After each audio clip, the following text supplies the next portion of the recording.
So let's do a brief overview of the quantum numbers that we learned about and the orbitals which they describe. Recall there are 4 quantum numbers that describe the electron: n, l, m sub l, and m sub s. N is the principal energy level quantum number. It takes on integer values, starting with 1 being the lowest energy level available to the electron.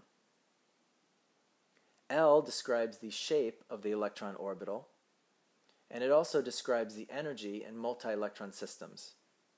It has values ranging from 0 to n minus 1. So just quickly, for instance, with n equals to 3, we can have 3 different shapes of orbitals, because L ranges from 0 up to 3 minus 1, which is 2. So 0, 1, and 2, 3 shapes. ML describes the orientation of those orbitals. So of course ML is dependent on the particular shape of the orbital described by L. ML can have values ranging from L to negative L. So different shapes of orbitals have different numbers of orientations possible.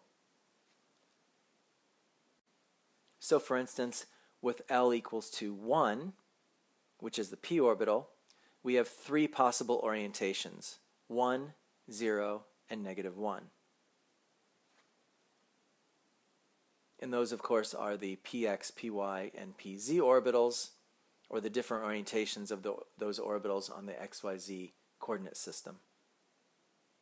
And then finally we have ms, which is the spin of the electron, which can take on values of plus 1/2 or minus 1/2. Usually chemists just say the electron has positive spin or negative spin.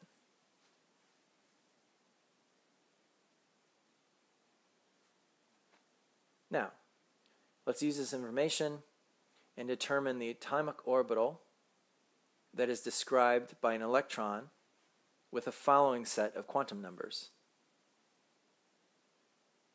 So for values of NL, m sub l, and m sub s, we have an electron with n equals 3, l equals 2, ml 0, and ms 1/2. Those are the unique set of quantum numbers describing this electron, but actually to describe the type of orbital we only need the first 2. So n gives us the principal energy level, which is 3. L gives us the type of orbital, or the orbital shape. Recall that L equal to 0 indicates an s orbital.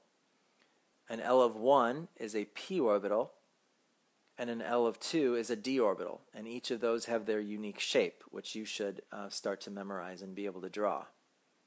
So in this case, with n equals 3 and L equals 2, we're talking about a d orbital in the 3rd energy level, or a 3d orbital.